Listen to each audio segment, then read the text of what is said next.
Welcome, boys and ghouls, to our first annual destructive dark femininity month series, working on the title. Basically, I wanted to do some kind of themed content for the month of October. I haven't done that since 2020. In 2020, I did some makeup and mayhem videos where I talked about some like urban legends and things of that nature. Maybe I'll revisit that at some point. What I thought would be fun to talk about this year is dark feminine energy. Now, I want to say a couple of things. The type of dark feminine energy that we're going to talk about in this series is more of a destructive version of it, as opposed to true, healthy, balanced dark feminine energy, which is actually very useful, seductive, mysterious, and something I definitely want to talk about as well. So if you're interested in that, let me know. I just thought it would be fun to kind of sit and talk about these concepts and themes of dark feminine energy using things like horror movies or vixens and villains and all that stuff to kind of illustrate examples of what happens when your dark feminine energy completely goes off the rails and gets destructive. So I don't really want to get into the entire story of feminine energy and what it is. I will leave something down below. You guys can read it if this is your very first time hearing about this, and I also have a playlist down below with a few videos on feminine energy, and I will link a few of my favorite videos on feminine energy and content. I recently discovered a creator, I cannot remember her real name, but her channel is called Everyday Starlet, and she is such an awesome wealth of information on feminine energy. So I will definitely link her below as well if you just want to binge a lot of super amazing feminine energy content, and tell her I sent you. Also, I filmed another video today. I did a chit chat, get ready with me video, which will actually be more the format of this series that I want to do. Like I said, I want to talk about different horror movies and the characters in them to illustrate destructive dark feminine energy. And the very first one that I filmed, which was today, so if this all looks familiar, that's why, is about the birth of the dangerous woman. So basically like day one when your dark feminine energy is activated. You know, when we're born as feminine beings, we have a lot of light feminine energy, and then once we kind of become women, so to speak, that's when that dark feminine energy starts to come into our lives and come into our energetic fields. And a lot of us are not taught how to use it, wield it for our benefit, and that's when it can be very destructive. So definitely check that out. In that video, we're going to be talking about it using examples from Jennifer's Body, Ginger Snaps, and Carrie. Definitely subscribe if you want to see that. That should be up in a few days. So I thought in this first video, it would be good to talk about what dark feminine energy is and what it isn't. Now, like I mentioned at the top of the video, the point of this series is to discuss the more destructive elements that come with dark feminine energy. There is destructive elements that come with dark masculine energy as well, don't you worry. The goal is to kind of keep these energies, your light and your dark energy, in alignment with each other. So if you don't understand your light and dark feminine energy, if you don't understand like which traits of light and dark feminine energy you have and the purpose they serve and how they feel inside your body, then it might be really easy for you to be convinced that certain aspects in those energetic fields, your light and your dark, it could be easy to be convinced that those things are bad or toxic when they're not. For example, part of being a feminine being is that you are receptive. It is a receiving energy. I think with that comes not an expectation of receiving, but you might pursue situations or people or go on a path in life that puts you in a position to attract and receive abundance. And some people might try to convince you that's a bad thing. Like, you know, a woman who dates a man or marries a man who's financially well off could be called a gold digger. Like, to some extent, yeah, if that person is being manipulative or if they're hurting other people in order to get what they want, then sure, I guess gold digger would fit, but that's just not true every single time a woman puts herself in the position to receive. And I think you have to be aware of these things that society vilifies on the part of the feminine, both light and dark, so that you get to make decisions for yourself about how you want to wield these energies, and it's not from a fear-based place of what other people are telling you is good or bad. Because the feminine is all about, first of all, pleasure, but it's also big on feeling. Like, we're in our heads a lot now as a human species. I think all of us, I know I can be a lot. That's very masculine energy that I have. Doesn't make me happy, doesn't serve me, cause me a lot of problems. But when all I do is like sink into my body and feel what's going on in my body, it is so much easier for me to tap into my intuition and make decisions decisions based on things that actually serve me and are for me and are not based on some like societal pressure I feel to be the perfect woman, whatever that means. So again, I think that's why understanding dark femininity is helpful, because it could help you understand where you fall with more of these dark traits. If for no other reason, you can move more freely in these aspects, knowing your heart of hearts where you are coming from. And I think understanding dark femininity might also help you understand men or the masculine more, because to acknowledge and celebrate, be aware of, access dark femininity, even when it's to its extreme and its most destructive, can kind of help you see masculinity for what it is, which is also a spectrum of light and dark, and it can go to the extreme on both sides as well. I think what we tend to see is a lot of destructive masculine energy. We call it toxic masculinity.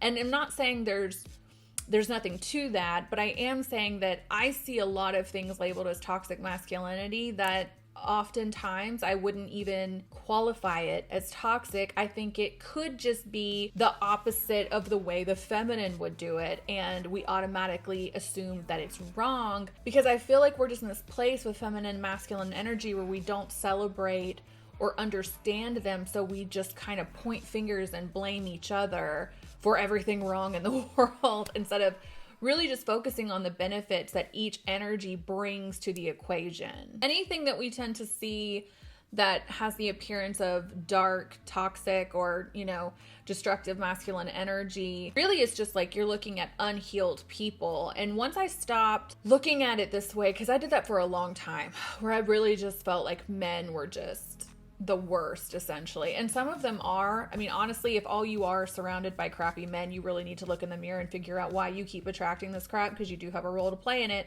But also, I would have a negative opinion of men as a whole, full well having a husband who I think is amazing, tons of guy friends who I think are dope. I can remember tons of men in my life who have stuck their neck out for me and done awesome things for me.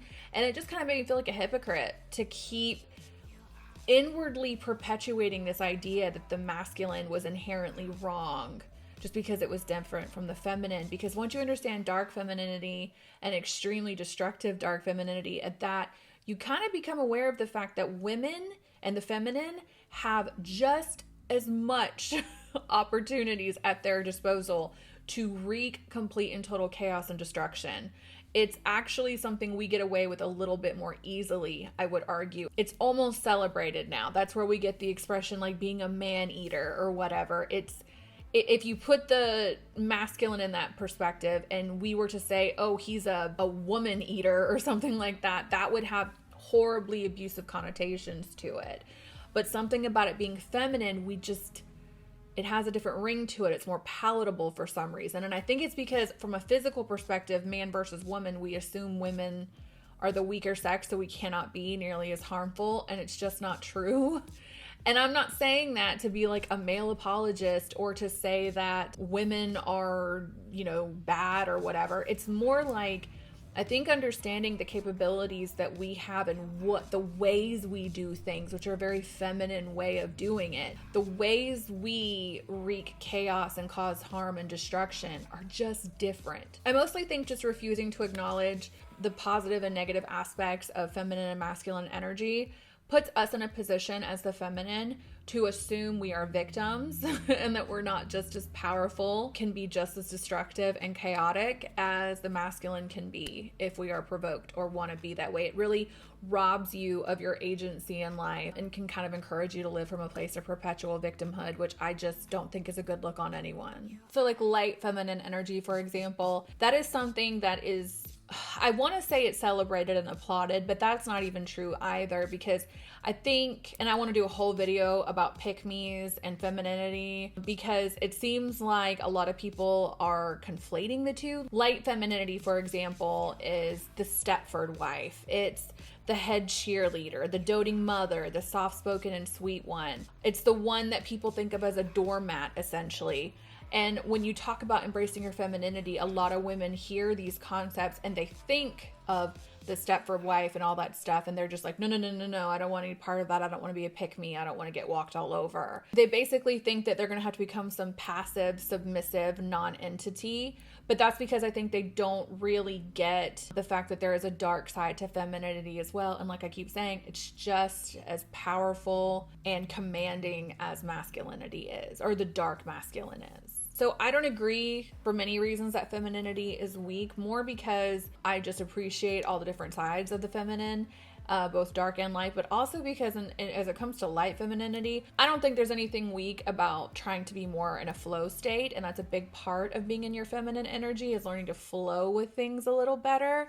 I don't think there's anything strong about beating your head against a wall and fighting when you could just learn how to flow away from the stuff that's causing you problems, towards things that you want, that give you pleasure, because light feminine energy is all about pleasure in the first place. And I think that that's a part of light femininity that doesn't get a good rap, because you see someone in her light femininity and she looks really demure or, like I said, passive on the surface. But to me, she has the power of discernment, and she can read the room, adjust, and move accordingly. I think where we get this idea that femininity or light femininity is bad is when we see women who are primarily in their light feminine energy. They don't know how to access the dark at all. They're fearful of it. They've been told it's bad.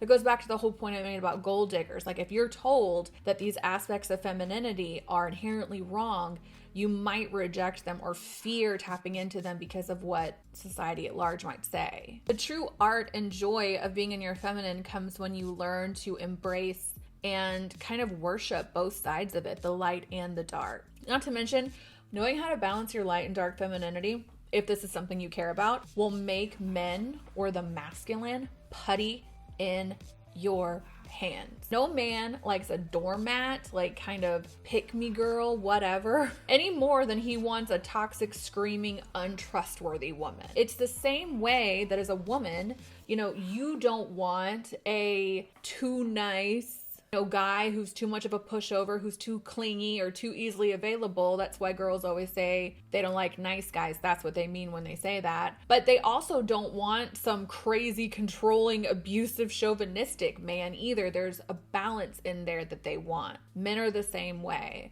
So understanding these two types of energy and your femininity are very helpful. It really makes, if nothing else, you guys, I know so many women who have had lifelong issues with men, and I've seen them go through all different ways of trying to solve them. But honestly, if you can just figure out where you and your man are on the feminine and masculine scale, make your life so much easier. I'm just telling you, cheat code. Let's look at some traits of both light and dark feminine energy. Let's start off with flowy and controlling. These are, antonyms of each other. I've said several times that one of the main traits of feminine energy is the ability to flow. It's what makes being a woman easier in so many ways. Like, the masculine wants to conquer and acquire and develop and win at all costs. Like, that's what the masculine wants to do. I'm not saying that if you're feminine, you don't want to do any of those things either. You would want to be more flowy about it. You would look at a situation for what it is and make choices that would get you the outcome that you want without being too, which brings me to the dark feminine, controlling. Dark feminine energy is going to be more controlling and constrictive. If you've ever met a really controlling woman, and we'll get into this in a minute, trust me, they tend to use a lot of manipulation and guilt to be controlling, whereas maybe a controlling man might use some sort of like physical intimidation or threats.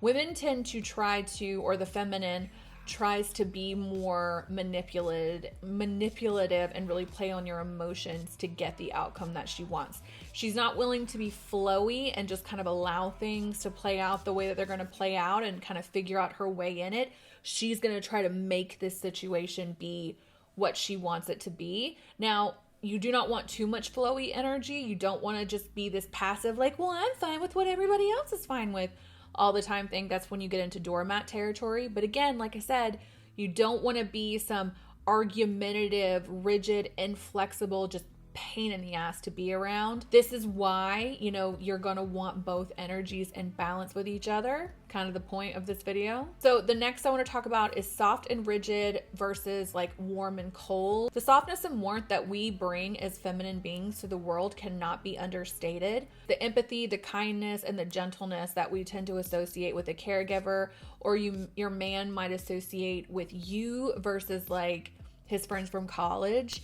I always say, like, if my husband wants to feel like a hero, he's gonna come to me. And if he wants like fart on someone's pillow, he goes to his friends. Too much softness and warmth in the masculine feminine relationships in particular can result in a loss of attraction because, again, like I said, it's that warmth, that empathy, that kindness. These are all things we associate with caregivers, mothers in particular, and no healthy man you want to deal with, I promise, at least wants to date his mother. So he might see you as someone that he could easily get one over on, easily take advantage of. He might find himself lusting after and longing for something more on the dark feminine side because that dark feminine energy is more unpredictable, hard to get, mysterious, and distant. This is good for men, but not in super large doses because men ultimately want balance. Too much dark feminine energy in a woman, if we're going too far in the extreme of the more mysterious, unpredictable, hard to get, kind of manifests as like cold, rigid, unfeeling, untrustworthy, and just not a safe place for him to be. Which brings me to the next two, which is peace versus chaos. Men and people in general eventually want peace, and I say eventually because when a lot of us are in our more unhealed, unhealthy places in our lives, peace can seem dull. It can almost seem boring, but for healthy, well-adjusted, functional people, peace is always the goal. Light feminine women are the ones that you go to for calm and serenity and clarity. It's that wise friend you have that's always trying to encourage you to do the next right thing. The chaotic or dark feminine energy woman in this scenario is the one who loves drama, doesn't have her affairs in order, is always late, or leaves you cleaning up her mess, her issues. If she gives you advice, it's most likely going to be like the pettiest thing in that scenario, very rarely the right thing. Too much light feminine energy in this case can result in someone who doesn't know how to stand up for themselves, who avoids conflict even when conflict is necessary, and just won't speak their mind for fear of rocking the boat. But too much dark feminine energy is just as much of a nightmare. It's someone who gives little regard and thought to the feelings of others. It's someone who is inherently selfish in their choices and probably has a lot of problems with relationship because they're exhausting to be around. And a big tenet of femininity and part of what we as feminine beings crave and are drawn to is connection and closeness and relationships. And that is why things like bringing peace, being soft and warm and flowy are more conducive to those healthy relationships.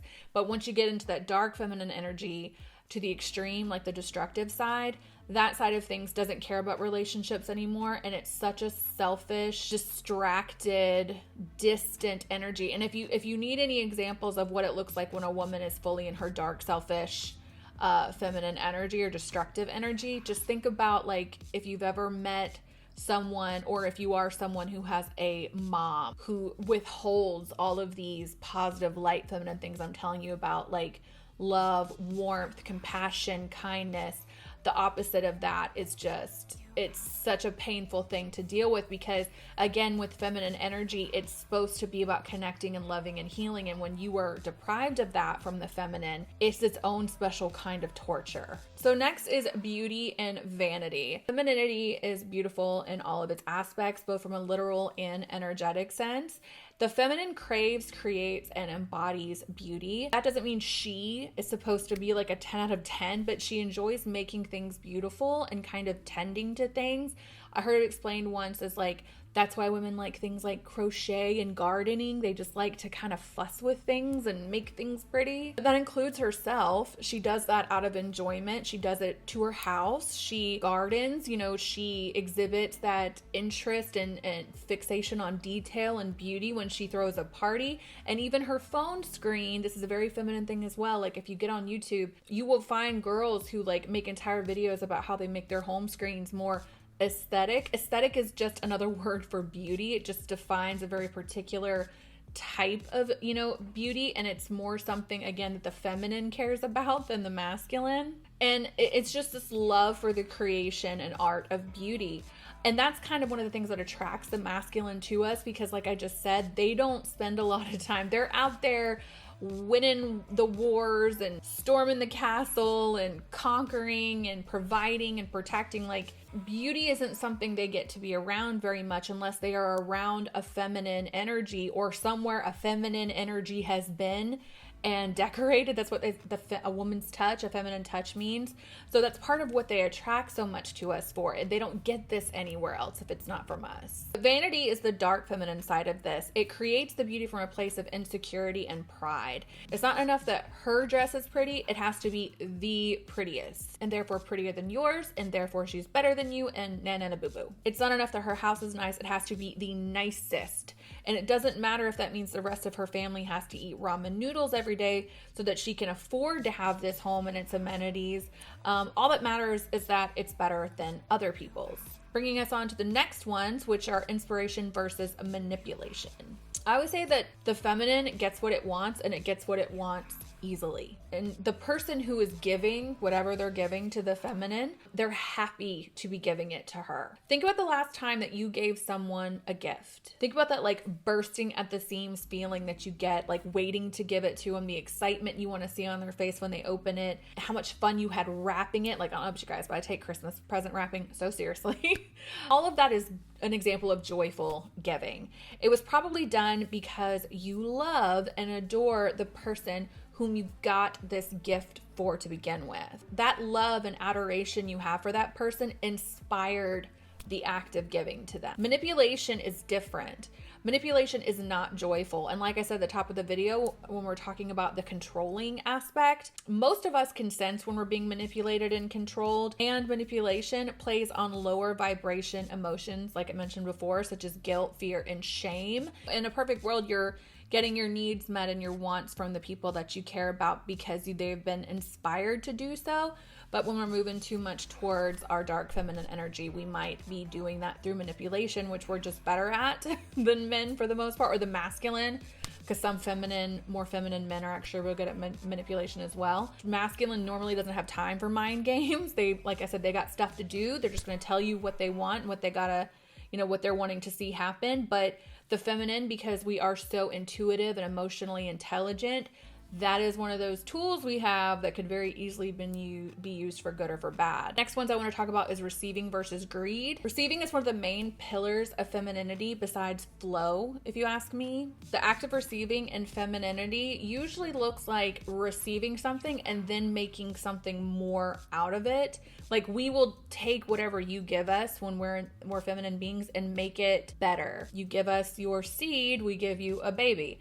You give us a house, we make it a home. Again, that's that creation, that creators by design that we are as the feminine. The masculine loves to give and the feminine loves to receive. I mean, everything about traditions that we have surrounding dating and courting really boils down to that. I personally, I know a lot of younger women are saying they don't want this, but good luck with that. You will get tired of this crap, but I expect to be asked on the date. I expect the date to be paid for. And even like with engagements, the women receive the ring. They receive the proposal. We get this gorgeous, like multiple $1,000 ring on our finger because we are the feminine and we are supposed to receive. As women, we want to receive adoration, compliments, and attention. Again, the masculine, it's not that they don't ever want that. It's not what drives them. It's like their masculine portfolio is their success, what they've acquired, what they've built. They don't live and die based on how many people are like adoring and applauding them for those things that they have done. They're just wanting the security and the immediate benefits that come with that effort and that work. So again, the feminine wants to receive. As the feminine, we want to receive adoration, compliments, and attention. It doesn't mean we want it from everybody all the time, but surely if you're in a relationship, that is something as a woman or as the feminine, you're going to require out of your partner. My husband could care less if I compliment him. Like, it's definitely not something that's high on his priority list for what he's looking for in a woman. He's also very masculine, so his love language is acts of service. So when I do things for him, it makes him feel like a big, strong man. That's what he wants. Greed is the dark feminine side of this. Dark feminine says, not only is it enough that I receive, but I don't care if it means no one else receives anything, and I must receive all no matter what, and it will never be enough. And this is where we see like depictions of the Black Widow archetype, the gold digger. Like I said, enough is never enough. This would be the type of woman that is impossible to please. This is your mother who cannot ever be made happy. This is your wife who just cannot be made happy. This is where that receiving energy turns on itself and becomes a selfish, really the feminine, when it is in its darkest, most destructive place, it becomes very selfish and kind of self-obsessed and insular, because that is like what the feminine is. It's internal. So to be obsessed with the self is really like where you start to see these dark feminine traits come out, these dark destructive feminine traits come out more and be like a hindrance to a healthy, happy life. And the last two are pleasure versus addiction. What is the extreme version of pleasure? It's addiction, right? Like I said, part of the feminine energy is flow, it's receiving, and it's flowing and receiving, or at least trying to flow in the pursuit of pleasure. When it's healthy, it's pleasure versus pain, pleasure over pain always, but not pleasure over everything, not pleasure being the most important thing in the world. And when it becomes that, that's where you get into addiction. That's when you get into shopping addictions, food addiction, substance abuse addiction. Like that is when you get to a point where the pursuit of pleasure has completely taken over and you can't make any good, healthy, positive decisions. You're just fixated on pleasure. And that's, again, that selfish thing, that very self-focused side of the feminine. So the opposite of, if the man is coming out selfish, I wouldn't even say it's like, I don't even feel like men, when they're in their most toxic masculine, it's a selfish thing. It's more of a control thing for them. They start to want to dictate and terrorize and bully and threaten. With women, the selfishness becomes like just an excuse for all these kind of, you know, like I said, addiction, greed, manipulation, vanity, chaos. These all become very self-focused issues. And addiction is a very self-harming, very self-focused issue, because the addiction is only, it's hurting you ultimately. You may not recognize it that way because, again, you're in your place of trying to seek as much pleasure as possible. But if you've ever dealt with someone who has an addiction, you know that that selfishness that comes with it, that focus on the self, that focus on the person's addiction, it rules everything around them. It definitely doesn't just touch them at all. That's pretty much this video. I feel like I rambled way more than I meant to. I hope I can pull this all together in editing because I went totally off script and just started running my mouth. But that is kind of the primer for our dark femininity series, or dark destructive femininity. Like I said, I can totally do a video on the balanced dark energy. Like I said, the more mysterious, seductive side of dark femininity that I think is just way more fun and juicy sometimes than light femininity can be.